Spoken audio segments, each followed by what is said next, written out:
जय महाराष्ट्र. मी रुजुता लुकतुके. भाषा पैशाचीच्या या नवीन भागामध्ये तुमचं खूप खूप स्वागत. मागचा आठवडा हा बजेटचा होता आणि जेव्हा बजेट जाहीर होत असतं, बजेट वाचत असतात अर्थमंत्री, तेव्हा पहिल्या प्रतिक्रिया ज्या उमटतात त्या आपल्याला घोषणा महत्त्वाच्या त्याच्यामध्ये कोणत्या आहेत आणि त्यानंतर मग राजकीय आरोप प्रत्यारोप सुरू होतात बजेट नंतरचे आणि मग हळूहळू आपल्याला ते खरं तर बजेट नक्की काय आहे ते समजतं आणि मग पुढचे आखाडे बांधण्याचं काम आपलं सुरू होतं.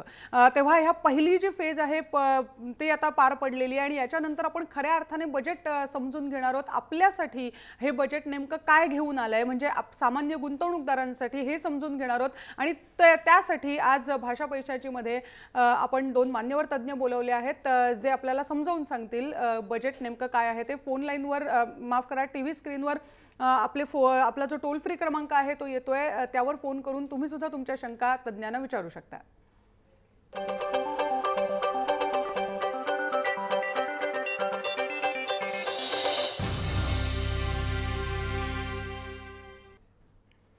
एक बजेट होतं जे देशाचं बजेट होतं, जे अर्थमंत्री अरुण जेटली यांनी या बुधवारी सादर केलंय. आता त्यानंतर या देशाच्या बजेटमध्ये आपल्यासाठी नेमकं काय आहे, घरचं बजेट ठरवताना कोणते निर्णय आपल्याला लक्षात घ्यायला पाहिजेत, याविषयी आज आपण चर्चा करणार आहोत. डॉक्टर अभिजित फडणीस आपल्याबरोबर आलेत, ज्येष्ठ अर्थतज्ञ. मंगेश किनरे सिनियर चार्टर्ड अकाउंटंट आहेत, ते आपल्याबरोबर आलेत आणि आज त्यांच्याकडनं या बजेटचा खरा अर्थ आपल्यासाठी काय आहे हे आपण जाणून घेणार आहोत. फडणीस सर, तुमच्यापासून सुरुवात करायला आवडेल मला, कारण खरोखर बजेट नंतर असे त्यातले कोणते महत्त्वाचे निर्णय आहेत जे तुम्ही सांगू शकाल ज्याच्यामुळे आपल्या दैनंदिन गुंतवणुकीवर परिणाम होणार आहे? सगळ्यात महत्त्वाचा विषय म्हणजे व्याज, कारण आपण गुंतवणूक करतो ते काहीतरी परतावा मिळवण्यासाठी आणि व्याज हा आपला महत्त्वाचा त्यातला विषय असतो. आता कसं आहे की जेव्हा वित्तीय तूट आपली देशाची मर्यादेमध्ये असते त्यावेळेला व्याजदरांचा कल हा उतरण्याकडे म्हणजे कमी होण्याकडे असतो. असं असताना आपल्या ज्या आपण गुंतवणुका करतो त्या मुदत ठेवी जर आपण ठेवणार असू तर त्या दीर्घ मुदतीच्या असाव्या आणि कारण त्यानंतर असं होणार आहे की हळूहळू व्याजदर जेव्हा खाली येतील, आपण जर अल्पमुदतीच्या ठेवल्या तर थोडेच दिवसामध्ये आपल्याला पुन्हा कमी झालेल्या व्याजाला सामोरं जायला लागेल. त्याच्याऐवजी दीर्घ मुदतीच्या त्या करण्याची आवश्यकता आहे. मला असं वाटतं, मी सुरुवातीला असं म्हणेन, कारण बाकी तसं आपण जर विचार केला या अर्थसंकल्पाचा तर त्याच्यामध्ये थेट गुंतवणुकीशी संलग्न असेल किंवा ही गुंतवणूक केली तर तुम्हाला हा परतावा मिळेल किंवा अशा प्रकारची काही वेगळी घोषणा नाही. एक मात्र त्यांनी घोषणा पूर्वी जी पंतप्रधानांनी केली होती 31 डिसेंबरच्या भाषणामध्ये, ज्याच्यामध्ये त्यांनी असं म्हटलं होतं की वरिष्ठ नागरिकांना एक व्याजाची हमी मिळावी म्हणून 7.5 लाख रुपयापर्यंत काही त्यांनी गुंतवणूक केली तर निदान 8% परतावा 10 वर्षासाठी त्यांना मिळेल अशी घोषणा केली होती. मला वाटतं त्याचाच संबंध जोडून लाईफ इन्शुरन्स कॉर्पोरेशनच्या माध्यमातून ही योजना कदाचित पुढे येईल असं दिसतंय, जो भाषणामध्ये त्यांनी उल्लेख केला होता. पुढचा जो मुद्दा असतो तो असतो कररचना. मध्यमवर्गीयांचं तर त्या एका ब्रॅकेटकडे लक्ष असतं की काय त्याविषयीची घोषणा अर्थमंत्री नेमकी करतात. या बजेटमध्ये मध्यमवर्गीयांना काय मिळणार आहे? मला असं वाटतं की मध्यमवर्गीय असा प्रकार झालेले आहे. तर मी म्हणेन की निम्न मध्यमवर्गीय जे लोक आहेत त्यांना याच्यात खूप फायदा रिलेटिव्हली होणार आहे. कारण जो आता टॅक्सचा जो दर आहे, कराचा जो दर आहे, तो जर का आपण 10%वरनं 5%वरती आणला म्हणत असू, बघायला कदाचित 50% त्याचं कमी झालेलं आहे, पण 5 ते 12,000पर्यंत जो फायदा आत्ता होणार आहे आणि ज्यांचा इन्कम आत्ता महिन्याला 25,000 किंवा 40,000 असा आहे त्यांना वर्षाला 5 ते 10,000 रुपये म्हणजे बऱ्यापैकी रक्कम होते. जवळजवळ काही जणांना अर्धा पगार त्यातनं वाचणार आहे. त्यामुळे ह्या कराची जी कमी झालेला आहे त्याचा निम्न मध्यमवर्गीयांना खूप फायदा आहे. आणि ह्याच्या पलीकडे जाऊन मला पर्सनली जी आवडणारी जी यातली गोष्ट, नॅशनल पेन्शन स्कीममध्ये त्यांनी जे एक थोडंसं रिलॅक्सेशन केलेलं आहे विड्रॉवलसाठी किंवा त्यातनं पैसे काढण्यासाठी, ते माझ्या मते पेन्शनमध्ये गुंतवणूक करणाऱ्यांना पण जास्ती चालना देणार आहे आणि प्लस त्याच्यातनं जे पैसे काढणारे आहेत, जे आपल्या रोजच्या गरजेसाठी पैसे त्यातनं काढू शकतात दर वर्षाला, त्यांच्यासाठी पण ते अतिशय चांगलं आहे. बरोबर. एक फोन कॉल आपल्याला आलाय, पण त्याच्यापूर्वी कारण नॅशनल पेन्शन स्कीम मधली जी तरतूद तुम्ही म्हणताय ती तरतूद नेमकी काय आहे आपण प्रेक्षकांना सांगूया. नॅशनल पेन्शन स्कीम मध्ये पूर्वी त्यातनं जे विड्रॉल होतं त्याच्यापेक्षा आता जास्ती 10,000 रुपये अजून विड्रॉ केले तर त्याच्यावरती टॅक्स लागणार नाहीये. म्हणजे जेव्हा आपण त्याची गुंतवणूक करतो त्यावेळेला ती टॅक्समधनं वजावट मिळते आणि जेव्हा त्याच्यावरनं विड्रॉ करतो ती जर का एक स्पेसिफाईड लिमिटच्या बाहेर केली तर ती त्याच्यावरती टॅक्स लागतो. तर त्याच्या पलीकडे जाऊन त्यांनी ती लिमिट जी आहे ती आता वाढवलेली आहे. बरोबर. पहिला फोन कॉल घ्यायची वेळ आली आहे. अनुजा भोसले मुंबईहून त्यांनी आपल्याला फोन केला आहे. अनुजाजी, स्वागत आहे भाषा पैशाची मध्ये. तुमचा प्रश्न तुम्ही विचारू शकता. सर, माझा प्रश्न असा आहे की सिनियर सिटीजनसाठी जी नवी पेन्शन योजना सरकार आणणार आहे तर त्याविषयी मला माहिती हवी होती. अभिजित सर, तुम्ही म्हणजे तुम्ही सुरुवात करताना म्हटलंच आहे, तर आता त्यांनी प्रश्नही असाच विचारलाय, कारण मला वाटतं अनेक शहरमध्ये माहिती मिळेल असं ती घोषणा करताना म्हणाले होते आपले अर्थमंत्री. त्यांना आपण काय याचं उत्तर देऊ शकतो? मला असं वाटतं की त्या तपशिलामध्ये आपल्याला आता न जाता एक त्यातनं त्यांनी जो संदेश दिलेला आहे की एका विशिष्ट रकमेपर्यंत तुम्हाला अधिक परताव्याची गुंतवणूक करता येईल. मला वाटतं ते महत्त्वाचं आहे त्यातला मुद्दा, ज्याचा मगाशी मी उल्लेख केला की पंतप्रधानांनी सुद्धा त्याचं सुतोवाच केलं होतं. आता त्याच्यामध्ये कसं आहे की 2 प्रकारे आपल्याला परतावा मिळत असतो. एक म्हणजे पेन्शनच्या माध्यमातून एक विशिष्ट रक्कम आपल्याला मिळत राहणं की ज्याच्यामध्ये तुम्हाला तुमचं वाढलेल्या मुद्दलातनं काही प्रमाणात मिळत राहतं एक विशिष्ट रक्कम दर महिन्याला. दुसरा जो भाग असतो तो व्याज मिळत राहतं आपल्याला दर महिन्याला आपण केलेल्या गुंतवणुकीवरती. तर मला असं वाटतं की ह्या क्षणाला मी आता एवढंच सांगेन, कारण त्याचा तपशील जेव्हा प्रत्यक्ष येईल त्यावेळेला आपण ते अधिक चांगल्या प्रकारे सांगू शकतो. कारण अर्थसंकल्पामध्ये काय होतं की त्याचा एक ढोबळमानाने उल्लेख होतो, त्याच्या विशिष्ट योजना काय आहे त्याचं तपशील मला वाटतं आपण जर अधिक थोडं थांबलं तर ते अधिक स्पष्ट होईल. त्यामुळे आता त्याची उत्तराची घाई न करता मला असं वाटतं थांबलेलं अधिक चांगलं होईल. हो, ते तर आहेच, पण एक थोडी स्पष्टता याविषयीची, कारण तुम्हाला जर फिक्स त्यातनं इन्कम मिळणार असेल, 8% व्याजदर मला वाटतं त्यांनी सांगितलंय की या योजनेवरती मिळायला पाहिजे सिनियर सिटीजन्सना, आणि 10 वर्षाची गुंतवणूक करून. बरोबर. हे त्यातले आत्ता आपल्याला माहिती असलेले तपशील आहेत. हे शक्य करण्यासाठी LICला जो फंड तयार करावा लागेल त्यातली गुंतवणूक कशी असेल साधारण? म्हणजे कसं होतं की आता आपण जेव्हा 8%ची आपल्याला जेव्हा हमी दिली जाते त्यावेळेला अर्थातच त्यांना जो त्याच्यावरती जो परतावा मिळेल तो अधिक असणं हे अपेक्षित असतं. आणि त्यामुळे कसं असतं की वेगवेगळ्या प्रकारचे जे इतर संधी असतात, जेव्हा आपण एखाद्या म्हणजे आपण LICचा विषय काढला म्हणून म्हणतो की इन्शुरन्स पॉलिसीमध्ये जी गुंतवणूक ज्याच्यामध्ये हा भाग असतो, अशी जेव्हा पॉलिसी असते तेव्हा जी गुंतवणूक केली जाते त्याच्यामधनं LIC ही बॉन्ड्समध्ये, शेअर्समध्ये अशा वेगवेगळ्या ठिकाणी गुंतवणूक करत असते. जिकडनं मिळणारा परतावा हा जी आपल्याला हमी दिलेला परतावा असतो त्याच्यापेक्षा अधिक असण्याची अपेक्षा असते. त्यामुळे मी असं म्हणेन की ढोबळमानाने हे पैसे म्हणजे 2 प्रकारे पुन्हा ह्या योजना राबवल्या जाऊ शकतात. एक म्हणजे त्याचा भार थेट सरकार घेऊ शकतं, किंवा जेव्हा LIC सारख्या स्वायत्त संस्थेला दिला जातो त्यावेळेला अर्थातच त्याच्यापेक्षा अधिक परतावा ते मिळवतील अशी त्यांना व्यवस्था करायला लागते. आणि ज्या व्याजदर उतरण्याचा मी आता उल्लेख केला होता, जेव्हा व्याजदर उतरायला लागतात त्यावेळेला हे शेअर्स आणि बॉन्ड्स या दोघांसाठी सुद्धा सकारात्मक असतं. त्यामुळे त्याच्यावरती परतावा हा LICला सहज अधिक मिळू शकेल. परंतु जेव्हा आपण ह्या 8%चा विचार करतो तेव्हा आपण ढोबळमानाने असं म्हणू शकतो की निवृत्त किंवा जे ज्येष्ठ नागरिक आहेत त्यांना महिन्याला निदान 5,000 रुपये हे व्याजाच्या पोटी व्यवस्थित मिळावे आणि त्यांना जे उतरणाऱ्या व्याजदराची चिंता करायला लागू नये अशा प्रकारची रचना त्यांनी केलेली आहे. एक्झॅक्टली. आणि उतरणाऱ्या या व्याजदरावरनच माझा पुढचा प्रश्न आहे, कारण ह्याच्यानंतर, आणि मला वाटतं मंगेश सर ते सांगू शकतील, व्याजदर उतरणार आहेत त्यामुळे डेट मार्केट ज्याला आपण म्हणतो कर्ज रोख्यांचं जे मार्केट म्हणतो ते त्यातनं आपल्याला चांगला परतावा मिळू शकतो. अशा वेळी म्युच्युअल फंडमध्ये म्हणा किंवा अशा आपण जी नियमितपणे गुंतवणूक करत असतो त्यामध्ये आपल्याला काही बदल या बजेटमधनं करता येईल का? नक्कीच. मी म्हणेन की जे कर रचनेमध्ये त्यांनी, आता मी तपशिलात जात नाही कारण ते खूप टेक्निकल आहेत त्या, पण म्युच्युअल फंड क्षेत्रासाठी ज्या काही त्यांनी सवलती आणल्यात किंवा ज्या मी सवलती पण म्हणणार नाही पण काही गोष्टी क्लॅरिफिकेशन दिलेल्या आहेत. काही म्युच्युअल फंड इंडस्ट्रीसाठी त्यांना जे गुंतवणूक आहे किंवा आपण जेव्हा म्युच्युअल फंड घेतो आणि विकतो त्याचे युनिट्स, त्याच्यासाठी काही जे छोटे कॉम्प्लिकेशन्स होते ते थोडेफार प्रमाणात दुरुस्त केलेले आहेत आता. आणि त्यामुळे म्युच्युअल फंडची गुंतवणूक ही येत्या काळामध्ये कदाचित जास्त वाढीला लागेल. आणि जसं मी म्हटलं पेन्शन प्लॅनमध्ये त्यांनी नॅशनल पेन्शन प्लॅनमध्ये ह्या गोष्टी आणलेल्या आहेत आणि ह्या सगळ्याचा परिणाम साहजिकच आहे. तुम्ही म्हणता त्याप्रमाणे डेट मार्केट किंवा बॉन्ड मार्केटवरती पण चांगल्या प्रकारे होण्याची शक्यता आहे. माझ्या मते म्युच्युअल फंडसाठी ज्या 3-4 प्रोव्हिजन्स आलेल्या आहेत ज्या खूप टेक्निकल आहेत, म्हणजे ह्या आता याच्यात घेणार का नाहीत, पण त्या म्युच्युअल फंड क्षेत्राला आणि म्युच्युअल फंडमधल्या इन्व्हेस्टमेंटला नक्की चालना देणारे ठरू शकतात त्याच्यापुढे. आणि त्यामुळे आपण जे दरवेळेला म्हणत असतो आपल्या प्रेक्षकांना, म्युच्युअल फंडमध्ये गुंतवणूक करा आणि त्याचा नियमित लाभ घ्या. आत्ताही पुन्हा तेच सांगतोय की सरकारची पण अशी इच्छा आहे की म्युच्युअल फंडमध्ये जास्तीत जास्त गुंतवणूकदारांनी गुंतवणूक करावी आणि SIPच्या माध्यमातून ही गुंतवणूक व्हावी. आलोक अरोरा पुण्याहून आपले एक प्रेक्षक आहेत जे आता जोडले गेले आहेत. आलोकजी, तुमचंही स्वागत आहे या कार्यक्रमात. तुमचा प्रश्न काय आहे? सर, बजेटमध्ये ज्या घोषणा झालेल्या आहेत त्या नेमक्या कधीपासून लागू होणार आहेत?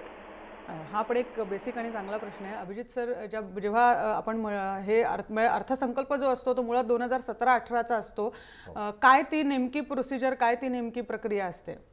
खरं म्हणजे मंडळी, 28 फेब्रुवारीचं 1 फेब्रुवारीला आणण्याचं अर्थसंकल्पाचं कारण हे होतं की बऱ्याच वेळेला काय व्हायचं की प्रत्यक्ष आपल्या राष्ट्रपतींची त्याच्यावरती स्वाक्षरी होईपर्यंत दोन्ही सभागृहातनं ते बिल पास होऊन त्याला अवधी लागायचा आणि म्हणून ही संभ्रमता नेहमी असायची की केव्हापासून लागू होणार आहे. आता हा 28 फेब्रुवारीचा 1 फेब्रुवारीला अर्थसंकल्प आणण्याचं कारण हे आहे की शक्यतो दोन्ही सभागृहांची त्याला जी काही पूर्तता करायला लागते, त्यांच्याकडनं जे काही अनुमोदन मिळायला लागतं ते मिळून राष्ट्रपतींची स्वाक्षरी त्याच्या आधीच 31 मार्चच्या आधी व्हावी, की ज्याच्यामुळे ह्या सगळ्या 1 एप्रिलपासून लागू होतील.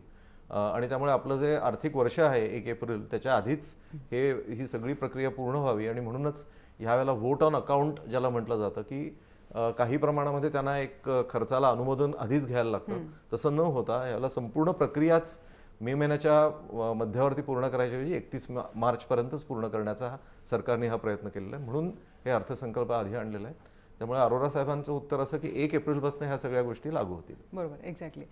पुढचा प्रश्न घेऊया. ज्ञानेश्वर आलक चेंबूरहून त्यांनी फोन केला आपल्याला. सर, तुमचा प्रश्न विचारू शकता. हॅलो, नमस्कार. हा नमस्कार मॅडम. मला सांगायचं की माझं डीमॅट अकाउंट आहे. मला ते आपण स्टॉक घेतला तर स्टॉक खाली आल्यावर हे कसं करायचं, म्हणजे शॉर्ट कसं करायचं?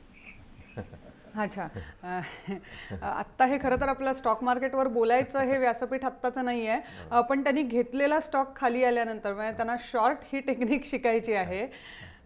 आता हे स्पेक्युलेशन आहे आणि त्यामुळे खरोखर हे व्यासपीठ नाही आहे. आपण हे आधीच क्लिअर करूया.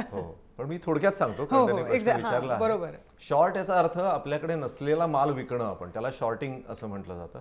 आणि आपल्याकडे शॉर्टिंग करण्यासाठी एकच मार्केट आता उपलब्ध आहे, ते म्हणजे डेरिव्हेटिव्ह मार्केट, ज्याच्यामधनं तुम्ही फ्युचर्स आणि ऑप्शन्सचा वापर करून शॉर्टिंग ज्याला तुम्ही म्हणताय ते करू शकता.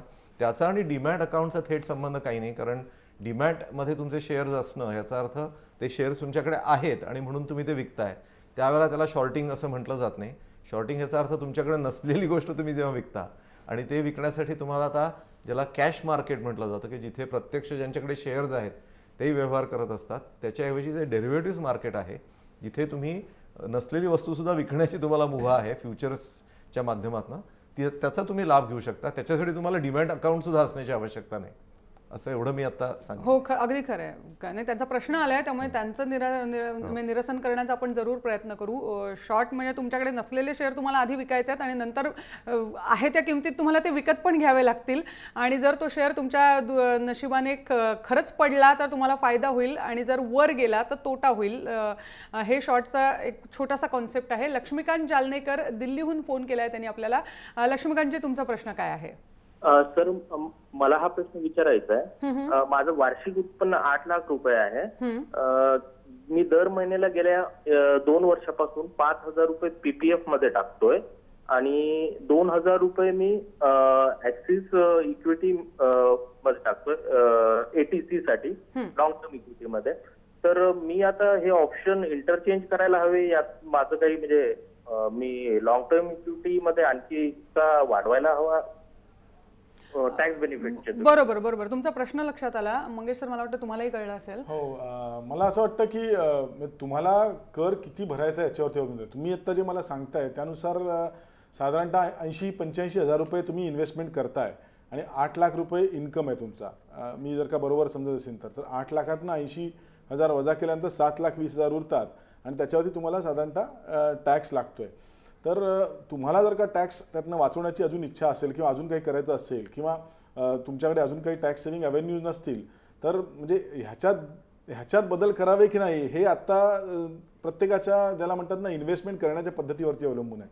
पण आता पेन्शन प्लॅन, मी परत एकदा सांगतो, पेन्शन प्लॅन जर का तुम्ही, मी असं गृहीत धरतो की तुम्ही म्हणजे नोकरीत आहात आणि नोकरी पेन्शनेबल आहे की नाही मला माहीत नाही, पण नॅशनल पेन्शन प्लॅन हा आता थोडासा अट्रॅक्टिव्ह बनवलेला आहे. आणि नॅशनल पेन्शन प्लॅनमध्ये जर का आत्ता पैसे टाकले तर त्याचं जे विड्रॉल आहे, त्याचा जो परतावा आहे हा येत्या काळामध्ये, कारण मी जसं म्हटलं जसं म्युच्युअल फंड मार्केट जर का चांगलं होत गेलं, इक्विटी मार्केट जर का चांगलं होत गेलं, जे आत्ता चिन्ह दिसत आहेत, तर पेन्शन प्लॅनची पण गुंतवणूक चांगल्या प्रकारे होईल आणि त्याचा परतावा पण पुढे चांगला मिळू शकेल.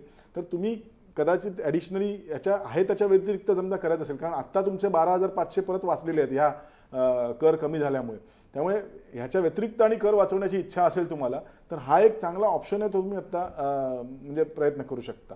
मी असं म्हणत नाही की तो रिप्लेस करावा की नाही, पण त्याच्या जोडीने मुख्य मुद्दा असा आहे की त्यांचा आणखी कर वाचू शकतो आणि त्यामुळे त्या दृष्टीने त्यांनी जर गुंतवणूक केली तर त्यांचा कर वाचू शकतो आणि त्यामुळे तुम्ही तज्ञांचा सल्ला घेऊन त्या दृष्टीने जरूर गुंतवणूक करा. एक अतिशय चांगला पर्याय आत्ताच आपल्याला तुम्हाला मंगेश सरांनी पण दिलाय. नॅशनल पेन्शन स्कीममध्ये सुद्धा तुम्ही पैसे गुंतवू शकता. ती योजना आणखी आकर्षक म्हणजे विड्रॉलच्या दृष्टीने आपल्याला झाली आहे या बजेट नंतरच्या तरतुदीमध्ये. एक छोटासा ब्रेक घ्यायची वेळ झाली आहे. सोहम शहा आपले एक प्रेक्षक सोलापूरहून जोडले गेले आहेत, त्यांना मी हीच विनंती करेन असेच थांबा आमच्याबरोबर. पहिला प्रश्न तुमचा घेणार आहोत ब्रेक नंतर.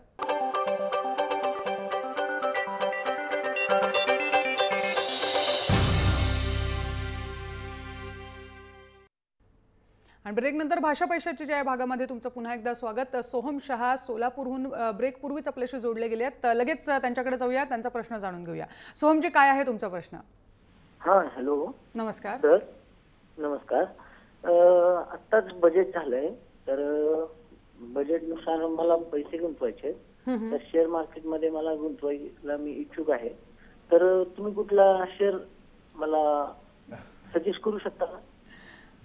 पहिला आधी काही सजेस्ट करण्यापूर्वी डिस्क्लेमर द्यावा लागेल की एकतर हे पहिली गोष्ट, आपण इथे शेअर्सबद्दल वैयक्तिक बोलणार नाही आहोत, पण एक साधारण जर सरांची इच्छा असेल तर ते हिंट म्हणून नाही म्हणत आहे, पण कोणत्या क्षेत्रांमध्ये सरकारकडनं येत्या काही कालावधीमध्ये गुंतवणूक अपेक्षित आहे हे जरी तुम्ही त्यांना सांगू शकलात, हे डिस्क्लेमर सकट. बरोबर. आता कसं असतं मंडळी की मगाशी मी जे सांगितलं की आता जो कल आहे तो व्याजदर कमी होण्याकडे हा कल आहे. जेव्हा व्याजदर कमी होतो त्यावेळेला सगळ्यात मोठा फायदा कुठल्या कंपन्यांना होतो की ज्यांच्याकडे कर्जाचा डोंगर आहे जास्ती, त्यांचं एकदम खर्च कमी होतो आणि त्याचा नफा वाढण्याची शक्यता असते. आता आपल्याकडे कसं झालेलं आहे की खूप मोठ्या प्रमाणावरती ज्या पायाभूत साधनांमध्ये काम करणाऱ्या कंपन्या आहेत की जे पायाभूत साधनांची निर्मिती करत असतात आपल्या देशामध्ये, त्यांना अर्थातच आपला कारभार करण्यासाठी खूप मोठ्या प्रमाणावर कर्ज घेऊन मग तो कारभार चालवायला लागतो, त्यांना त्याचा खूप फायदा होणार आहे. त्याचबरोबर एक सरकारने जी पायाभूत साधनांमध्ये म्हणजे उदाहरणार्थ रस्ते, रेल्वे अशा ठिकाणी जी एक गतिमानता आता आणलेली आहे त्याचा पण फायदा अशा कंपन्यांना होतो, बांधकाम क्षेत्रामध्ये असलेल्या. त्यामुळे ह्या दोन्ही प्रकारचा फायदा अशा कंपन्यांना होऊ शकेल आणि येणाऱ्या काळामध्ये त्यामुळे पायाभूत साधन करणाऱ्या किंवा त्याची निर्मिती करणाऱ्या किंवा त्याचबरोबर ज्या देशामध्ये इंजिनिअरिंग वस्तूंची उत्पादन त्यांचं असतं अशा कंपन्यांना त्याचा फायदा होऊ शकेल. कारण आपल्याकडे एक आता नवीन प्रयत्न असा सुरू आहे की आपण जगामधले सर्वात मोठे संरक्षण वस्तूंचे आयातदार आहोत, पण त्या शक्यतो आपल्या देशामध्ये बनाव्या असा प्रयत्न चालू आहे. आणि ह्या सगळ्या गोष्टींमध्ये खूप मोठ्या प्रमाणात इंजिनिअरिंगची गरज असते. त्यामुळे ह्या क्षेत्रात ज्यांना त्यांचं प्रभुत्व आहे अशा कंपन्यांना सुद्धा यातनं फायदा होऊ शकेल. आणि त्यामुळे मला असं वाटतं की अशा क्षेत्रांकडे जर त्यांनी लक्ष जर ठेवलं तर त्यांना कदाचित त्यातनं चांगला लाभ होऊ शकेल. बरोबर. एक पहिला अमृता कुलकर्णी आपल्याबरोबर जोडल्या गेल्या, त्यामुळे आधी त्यांचा प्रश्न घेऊया, नंतर एक माझा पण उपप्रश्न आहे या शेअर मार्केटच्या अनुषंगानं. अमृता कुलकर्णी आपल्याबरोबर आहेत. अमृताजी, तुमचा प्रश्न विचारू शकता. हा, माझा प्रश्न असा आहे की आमच्या औरंगाबादला एक प्लॉट आहे आणि आम्हाला तिथे घर बांधायचं आणि आमचं बजेट कमीत कमी 80 पर्यंत आहे. तर त्या सध्याच्या बजेटनुसार त्याचं म्हणजे कॅल्क्युलेशन कसं येईल की आम्हाला किती बजेट, किती टॅक्स भरावा लागेल किंवा कमीत कमी टॅक्स मॅनेजमेंटसाठी आम्ही कशा प्रकारे त्याचं बांधकाम करू शकतो या प्रकारे. अच्छा, हे त्यांचं घर बांधण्याच्या दृष्टीने आहे, त्यामुळे घर बांधण्यात कर लागणं म्हणजे अपेक्षित नाहीये. म्हणजे ते काय तुम्हाला ज्या घर बांधण्यासाठी ज्या वस्तू घ्यायला लागतील त्याच्यावरती जो कर लागेल तो अप्रत्यक्ष कर आहे तो. आणि आता तरी जो कर रचना आहे, अप्रत्यक्ष कर रचना, त्याला तर काही अजूनही काही हात लावला गेलेला नाही, कारण वस्तू आणि सेवा कर हा येऊ घातलेला आहे. त्यामुळे वस्तू आणि सेवा कर आल्यानंतर त्याच्यामध्ये जरूर थोडीशी बदल होईल. ते आत्ता बदल कदाचित कमी होतील ते भाव जे वस्तू आणि सेवा करामध्ये अपेक्षा आहे ती. पण आत्ताच्या क्षणी तरी तुम्हाला कर त्याच्यात जो अप्रत्यक्षरित्या द्यायला लागणार आहे तो साधारणतः सारखाच राहील. त्यातनं तुम्ही जेव्हा गुंतवणूक करून जे घर बांधाल आणि ते समजा विकायची जेव्हा पाळी येईल किंवा काय केलं तर त्याच्यात काही गोष्टी आत्ता या बजेटमध्ये आलेल्या आहेत. त्याच्या घर बांधण्यावरती काही करामध्ये आता काही बचत किंवा हे होण्याची बरोबर. आणि दुसरी गोष्ट म्हणजे तुम्ही जो प्लॉट घेतलाय विकत आणि तिथे घर बांधण्याचा निर्णय जर तुमचा यापूर्वीच झालेला असेल तर मला नाही वाटत कर आकारणीवरून त्या निर्णयावर काही बदल निर्णयात काही बदल तुम्ही करावा. पुढचा निर्णय तुम्हाला घ्यायचा आहे आणि जरी कर बदलले तरी खूप मोठा फरक तुमच्या घर बांधण्याच्या रकमेमध्ये नक्कीच पडणार नाहीये. तुम्ही तुमचा हा निर्णय जो घर बांधायचा आहे तो तुम्हाला घ्यायचा आहे. रंजना किणी उरणहून त्यांनी पुढचा फोन आपल्याला केलाय. रंजनाजी, तुमचा प्रश्न तुम्ही काय विचारू शकता? हॅलो सर, बोला. पगारदार नोकरांच्या ज्या पतसंस्था असतात त्या पतसंस्थांमध्ये घेतलेलं जे कर्ज आहे ते घर बांधणी आणि घर दुरुस्ती ह्या हेडखाली दिलं जातं. बरोबर. तर त्याची जी कर्जफेड केलेली दाखले आहेत ते का बरं ग्राह्य धरले जात नाही? नाही, तशी आपली इन्कम टॅक्सची प्रोव्हिजनच तसं म्हणते की ह्या ज्या पतसंस्था आहेत पतसंस्थांच्या मधनं जे आपण कर्ज घेतो, कारण काय या पतसंस्थांना डायरेक्ट RBIचा किंवा कोणाचा कंट्रोल नाही आहे. त्यामुळे ह्या कर्जांवरती जे आपण व्याज भरू ते त्याला म्हणतात ना त्याच्यावरती रेग्युलर बेसिसवरती चेकिंग किंवा त्याचा हाऊसिंग फायनान्सच्या दृष्टीने त्याचा रिफायनान्स ह्या सगळ्या गोष्टी होत नसतात. त्यामुळे एक्झॅक्टली ते घरासाठी दिलंय काय दिलंय ह्या गोष्टींचा चेकिंग गव्हर्नमेंटकडे करण्याची एक हे नसल्यामुळे यंत्रणा नसल्यामुळे त्या पतसंस्थांच्या ज्या कर्जांना आहे ते त्याच्यात इन्कम टॅक्समध्ये डिडक्शन मिळत नाही. अभिजित सर, मला वाटतं त्यांच्या प्रश्नाचं उत्तर त्यांना मिळालं असेल. पण अभिजित सर, मला जो मगाशी मी तुम्हाला म्हटलं एक प्रश्न विचारायचा होता तो असा की आता शेअर मार्केटचा विषय निघालाच आहे आणि केंद्र सरकारने ठरवलं आहे की रेल्वेच्या 3 कंपन्यांच्या IPO किंवा तिथे त्यांच्या समभागांची विक्री करण्याचा प्रस्ताव आहे केंद्र सरकारसमोर. त्यासमोर येतील तेव्हा येतील. पण हा जो निर्णय आहे केंद्र सरकारचा, या 3ही कंपन्या अशा आहेत, IRCTC असेल, इतर ज्या 2 आहेत ज्या ह्या फील्डमध्ये एकमेव आहेत आणि त्या कंपन्यांचा प्रस्ताव सगळ्यात आधी सरकारने समोर आणलाय. हे पाऊल तुम्हाला कसं वाटतं सरकारचं?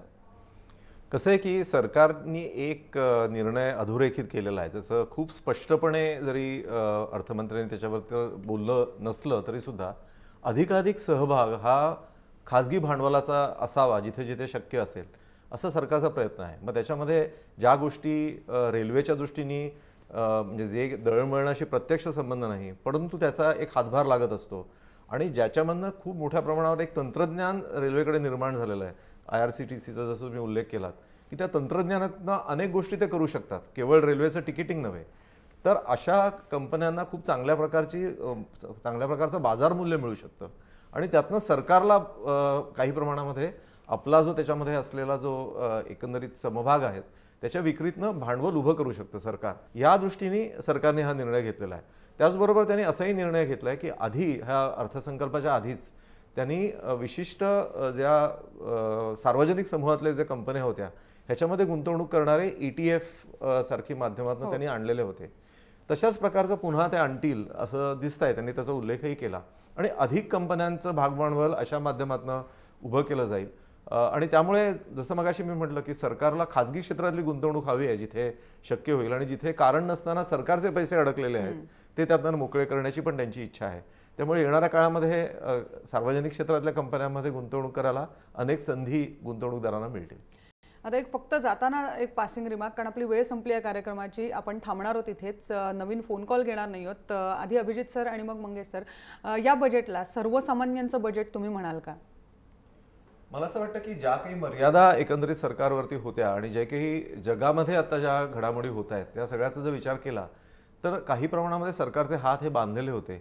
अशा स्थितीमध्ये त्यांनी वेगवेगळ्या प्रकारचे जे घटक आहेत समाजामधले, मग जसा मंगेश सरांनी मगाशी उल्लेख केला की मध्यमवर्गीय, कनिष्ठ मध्यमवर्गीय ह्यांना सुद्धा कर सवलतीच्या माध्यमातून आणि ज्यांना मदतीच्या हाताची खूप मोठी गरज आहे, जो अतिशय पिचलेला असा वर्ग आहे ज्यांच्यासाठी शिक्षण, स्वास्थ्य या सगळ्या बाबतीत सरकारला गुंतवणूक करण्याची आवश्यकता आहे, तिथे त्यांनी सढळ हाताने त्या खर्च वाढवलेले आहेत आणि ही खूप समाजाच्या दृष्टीने सकारात्मक गोष्ट आहे. त्यामुळे एकंदरीत समाजाचा विचार केला तर हे चांगल्या प्रकारचा अर्थसंकल्प असं आपल्याला म्हणता येईल. मंगेश सर.